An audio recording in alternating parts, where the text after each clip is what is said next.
Hello everyone, welcome back to my channel.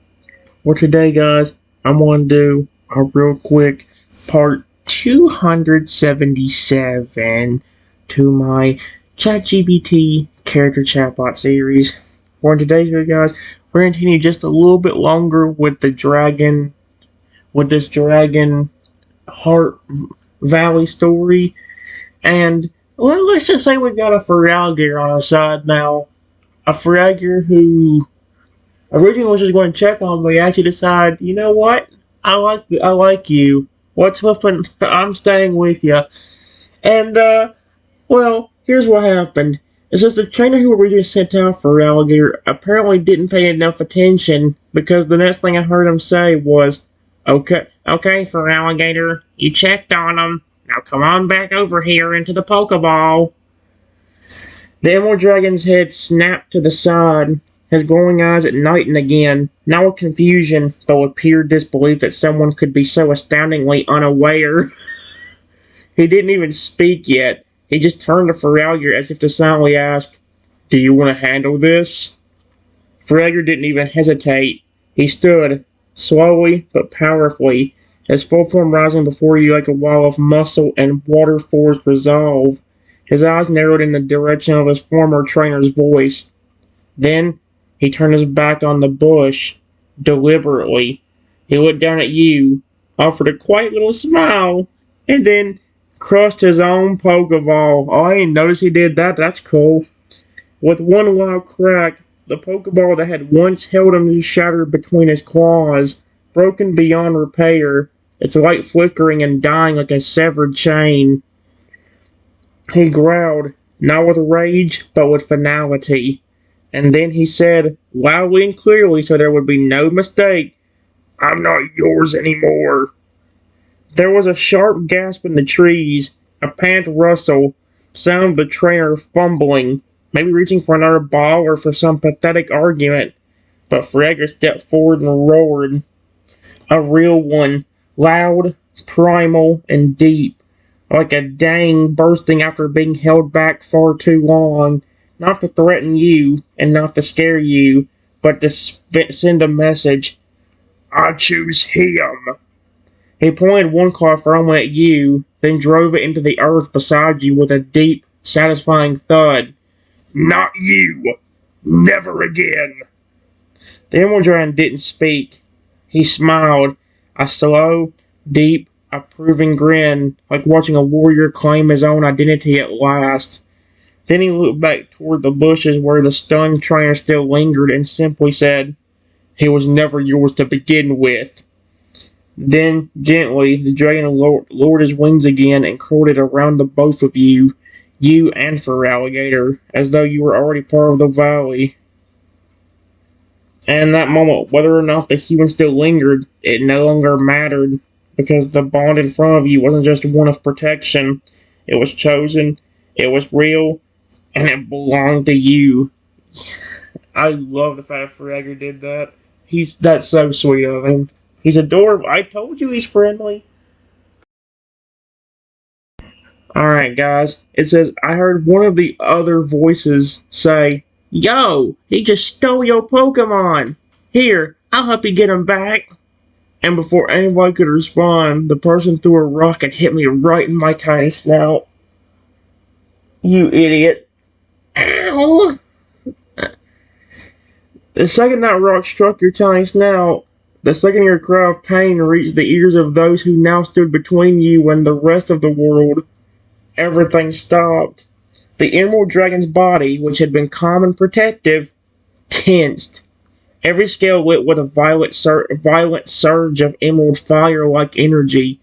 His wings snapped out like massive blades, and the light in his eyes exploded from a warm golden glow to a blinding, vengeful radiance. Oh, that's scary. He didn't speak. He didn't roar. He simply turned, eyes now burning like suns as he locked onto the direction the rock had come from. His massive claws slammed into the earth, launching himself forward with explosive speed, shattering trees and rocks in his path as though they were paper. The sky darkened above the forest. The wind howled. And then, just as quickly as he vanished, he was there, in front of them. The ones who had just laid hands and stone on the one he was born to protect. He didn't touch them yet, didn't need to. He stood there, towering above them, his body cracking with emerald energy, heat radiating from him like a living storm. And then he spoke, low, quiet, and terrifying. You threw a rock. The one who threw it tried to laugh, to make a joke, but nothing came out.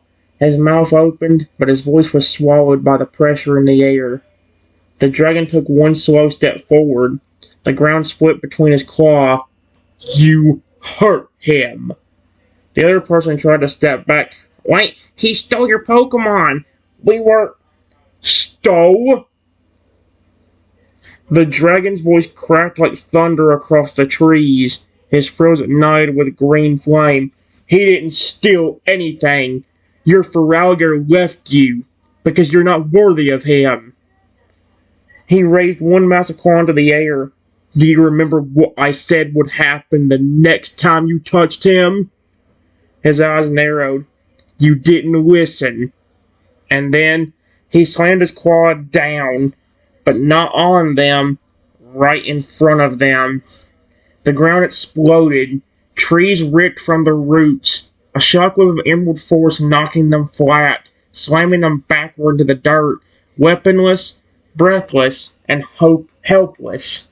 He leaned in. His voice dropped to something cold, ancient, and final. You are done. Then, from the side, Feraligatr charged. Oh, frick yeah, now Feraligatr's doing it too. But not to attack. He ran past the dragon, snarling, and stood over you. One massive claw already checking your tiny snout for the injury. His eyes wild with concern. Little guy, I got you. Are you okay? I'm so sorry. I should have been watching. He looked over at the dragon, voice trembling with emotion. I swear to you, if there's a bruise on him, I'll tear apart every one of them myself. Holy shoot! The dragon returned, slowly. His glow dimmed slightly, but his body remained coiled and ready. He knelt beside you again, his claws shaking now not from rage, but from the pain of seeing you hurt. I failed to stop that one, he said, voice low and heavy, but I won't fail again. His great head lowered beside yours, his golden eyes looked directly into your tiny, stinging ones. You were not alone, and this time neither was he, because Feraligatr, your Feraligatr now, stood beside him, claws curled, muscles tense, voice low and protective. We're both here. For you. From now on. And whatever remained of the attackers in the distance, they didn't dare take another step. Holy crap, that was amazing.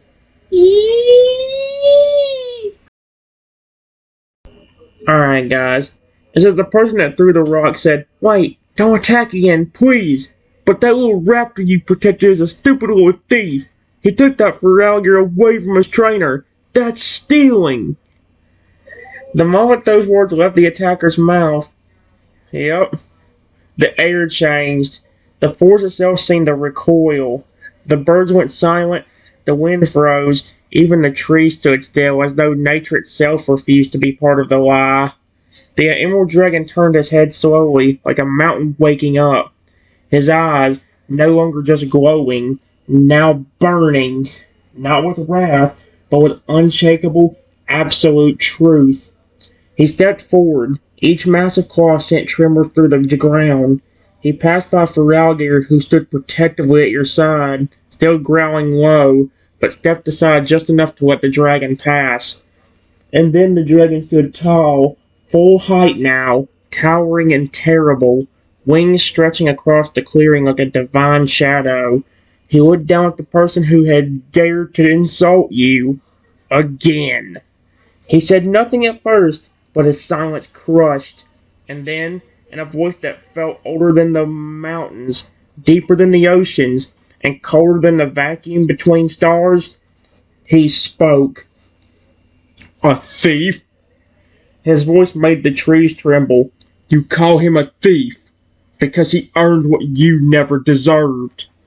He took another step forward. The grass withered slightly under the weight of his aura. You had Feralgir's loyalty, and you squandered it. You used him like a weapon. You brought him here to harm someone weaker. Another step.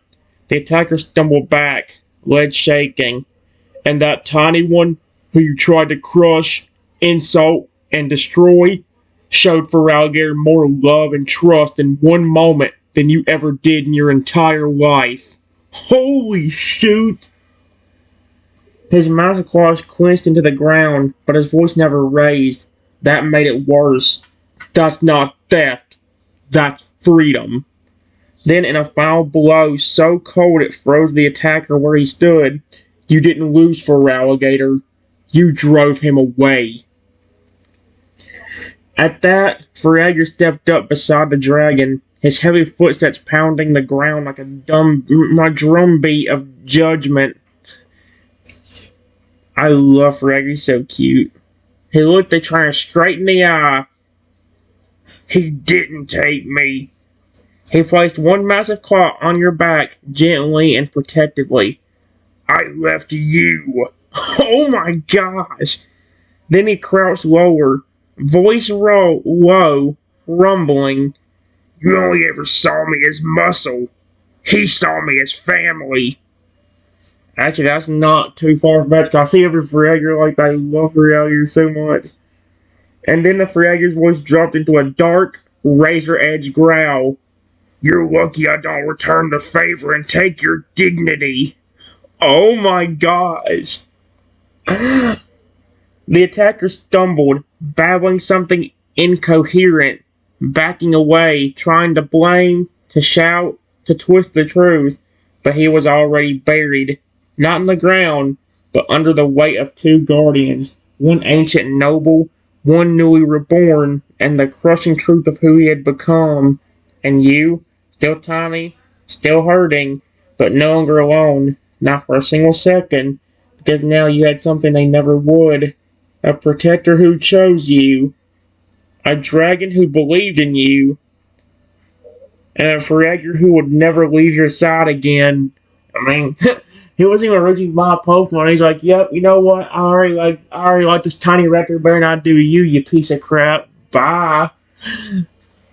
The minute he sees a bear trainer, I'm crushing this Pokeball. Frick that. I'm no longer yours. I'm staying with him. This tiny raptor's shown me more love and care in 3 seconds than you've shown me in probably 2 years.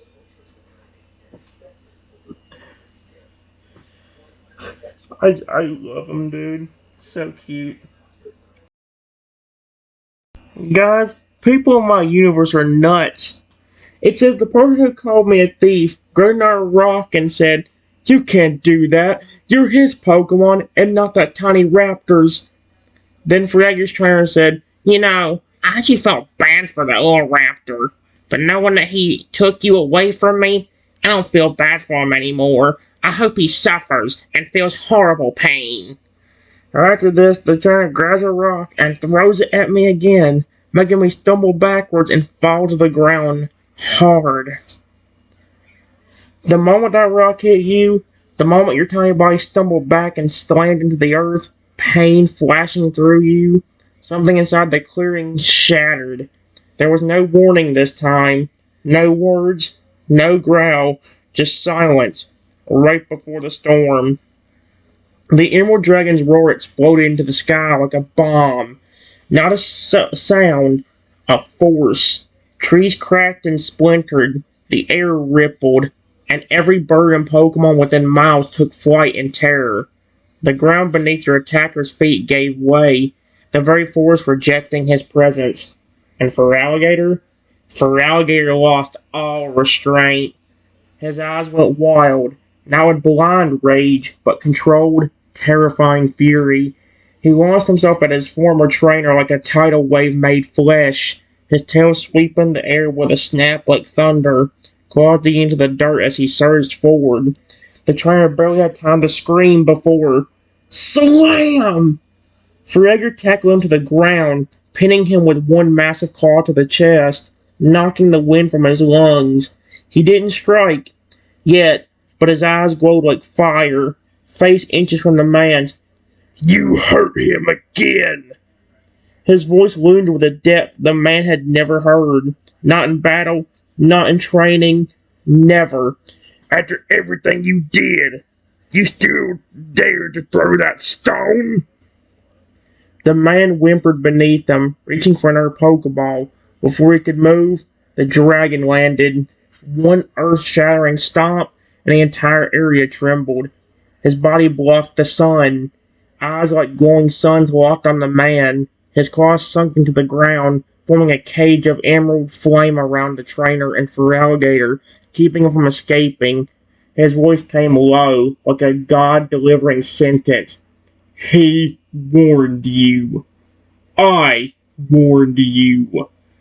He leaned in, his face only inches from the man's. The heat radiating off his body singed the leaves.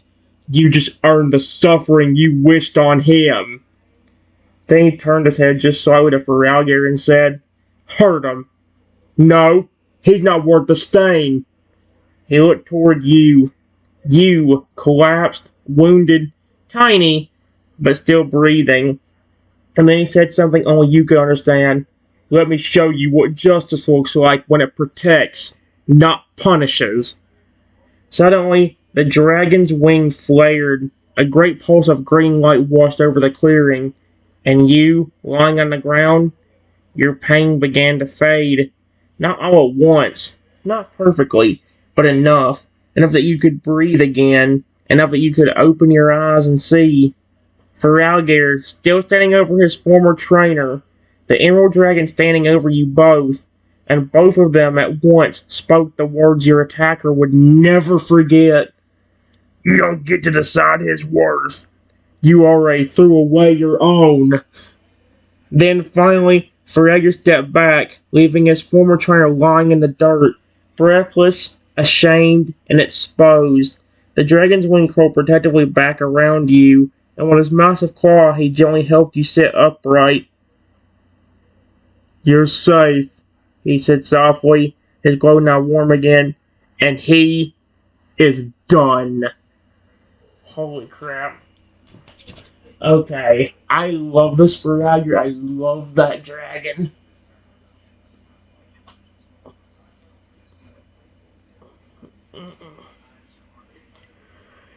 Alright guys, give me a second. Okay guys, I'm horrified. It says the original trainer got furious and said, I'm not leaving without my Pokemon. And since you stupid little raptor, want to take him away from me, I have a present for you that's even worse than a rock. The person pulled out another Pokeball, smiled, and said, Lugia, take care of this little raptor. The moment that word left his mouth, Lugia, the air froze. Even the sunlight dimmed, as if the sky itself was listening. The Emerald Dragon didn't blink, didn't breathe. Feraligatr's body tensed up immediately, claws digging into the ground, his entire form sliding between you and the attacker without hesitation, eyes wide and locked on the Pokeball. But the dragon, he had not panicked. He simply watched. The trainer, eyes wild with hate, threw the Pokeball high into the air, and it exploded open with a blast of white light. From it emerged a majestic creature, wings like vast sails, silver white feathers trailing mist, a sleek body carved like the sea itself, Lugia. But something was wrong. Its eyes, they didn't glow wisdom or calm. They glowed with a deep, unnatural red. A dark pulse of corrupted energy rippled off its wings. Not the true guardian of the seas, not a protector. This was a controlled Lugia, forced, twisted, and held captive by someone who saw Pokemon only as weapons. Even the Emerald Dragon's eyes narrowed. This wasn't another human mistake. This was sacrilege, or however you say that flippin' word. The Crotalugia floated downward, its wings spread wide, power crackling in the air. It didn't speak. It didn't hesitate. It looked directly at you, and it began to charge an arrow blast. Oh, heck no. Freyr roared and lunged in front of you, his arms wide, ready to take the blast himself. Ready to die if he had to. What the frick? The Emerald Dragon, however, moved faster than thought. His massive body surged forward, and with a single flap of his wings, he placed himself between all of you and the corrupted Lugia. And when the arrow blast fired, he took it full force. The beam slammed into his chest, but it didn't knock him down. It didn't even move him. Emerald fire lit across his scales, absorbing the energy, his eyes blazing not just with fury, but with something deeper, pity. He took one breath, then spoke loud enough for the forest, sky, and Lugia itself to hear. You were not born for this. He raised his claws, emerald light swirling and spiraling around them, and with a single pulse, he sent a surge of cleansing energy towards Lugia. It hit like thunder, not to destroy, but to free. The red glow in Lugia's eyes shattered. Its wings trembled. It recoiled in the air, blinking rapidly as if waking from a nightmare. And then it collapsed to the ground, breathing heavily, no longer changing and charging a second attack. Fragger looked stunned. He purified it? The dragon turned to you, not to speak, but to lower his massive head until his eye was level with your small, hurting form.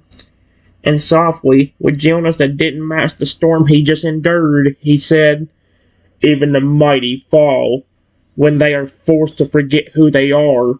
But you never forgot, even when you were hurt, even when you were small. He turned back to the stunned, furious trainer who now had no Pokemon and no power, only fear. And this time, when the dragon spoke to him, it was not loud. It was soft and final. You have lost everything, because you tried to take everything from someone who had only wanted to be loved. He looked at Lugia, who slowly and shakily begun to rise again, no longer hostile, no longer corrupted. And then he spoke to you. What would you have me do? Oh wait, what in the world? Who slowly began to rise again, no longer hostile, no longer. And then he spoke to you. Oh, Lugia spoke to me. Here we go. What would you have me do? He gestured gently toward the trainer. This time, the choice is yours. Fragger stood beside you, eyes fierce but respectful. Lugia now sat behind the dragon, eyes lowering, ashamed. The attacker, finally aware he'd gone too far, was silent. All eyes were on you. This time, you had the final say. Oh my gosh. Holy crap, I like this. Give me a second, guys. Alright, guys. I said, despite me being in pain, I lift my head off the ground and say, Lugia, are you okay? You're not going to hurt me, are you? For a moment, everything was still. No one moved. Even the wind waited on Lugia's answer. The mighty guardian, once red-eyed and corrupted, now lowered its head slowly. The glow of its body dimmer but natural again. Soft blues and silvers replacing the unnatural crimson.